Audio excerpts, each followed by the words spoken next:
ये भी ध्यान रखना चाहिए कि हमारी जनसंख्या बहुत बड़ी है, हमें न्यूट्रिशन, अभी हमारे देश में जो जनसंख्या है उनको अभी तक दालों की जो एक बहुत बड़ा सेगमेंट है जिसको अभी दालें मिल ही नहीं रही है, जो जिस हम न्यूट्रिशन की बात करें। देखिए, ये एक, जब तक आपके पीछे नॉलेज की बैकिंग नहीं है, ब्यूरोक्रेसी है, टॉप सेक्रेटरीज हैं, वो फायर फाइटिंग करते रहते हैं 24 घंटे। तो आपको जब तक नॉलेज पार्टनर्स नहीं मिलेंगे और उनकी सुनोगे नहीं, देखिए ये दोनों चीज़ें चाहिए। कमर्शियल में भी नॉलेज चाहिए। और यूएस का और इंडिया का फ़र्क क्या है? वहाँ जितनी कंपनीज हैं उनके पीछे नॉलेज की इन्वेस्टमेंट है। हमारे यहाँ आप नॉलेज कहीं और हैं, सरकार अपने हिसाब से चल रही है, उसमें कोई एक आधा आइडिया आ जाता है। लेकिन देखिए, क्राइसिस जब आता है तो सरकार जागती है। प्राइस बढ़ गया, इन्फ्लेशन आ गई, इलेक्शन है, तो उस समय सब 2 दिन में चेंज हो जाएंगी पॉलिसी। लेकिन क्या पॉलिसी चेंज होगी कि अगर 50% ड्यूटी है, 30% ड्यूटी है, 0 कर दो एकदम। तो कंज्यूमर के लिए तो वो ठीक हो गया, लेकिन फार्मर जिस समय वो पड़ी रहेगी और फार्मर जब पिटना शुरू हो जाएगा, मार्केट प्राइसेस बिलो एमएसपी जाएंगे।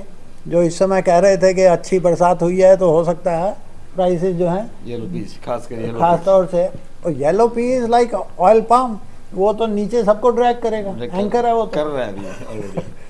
तो उस समय सरकार नहीं आएगी कि प्रोक्योर कितना करना है।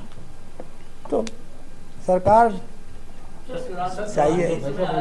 तो आपने उनको अपनी नीतियों के लिए कोई एडवाइस किया है क्या उनको अभी, या आपको उम्मीद है कि आपकी नीतियों पे आगे काम हो पाएगा मिनिस्ट्री में? देखिए, जो मेरा सरकार के साथ रिश्ता है, मैं सरकार में भी रहा और उस समय ये जो बफर स्टॉकिंग पॉलिसी पल्सेस की बनी, वो हमारे ही, मैंने तो एग्जांपल दिया था कि अरुण जेटली जी उस समय थे, और ये 2016 का जब केस हुआ तो मैं आरबीआई के बोर्ड पे था उस समय। तो हमारा लिटरली झगड़ा सा हो गया बोर्ड मीटिंग में। मैंने कहा जो आप कर रहे, कहते हम 2 लाख प्रोक्योर कर रहे हैं। मैंने कहा 2 लाख नहीं, 2 मिलियन टन चाहिए आपको प्रोक्योर करना, क्योंकि एकदम 22 मिलियन टन पे प्रोडक्शन पहुँच गया। तो 10% तो कम से कम करो ना, अब उसके लिए पैसा चाहिए। वो नीति बदली, 2 लाख टन की बात से 2 मिलियन टन पे आए, और अभी कई बारी तो 2 मिलियन क्या 3 मिलियन टन भी टोटल प्रोक्योरमेंट हुई है।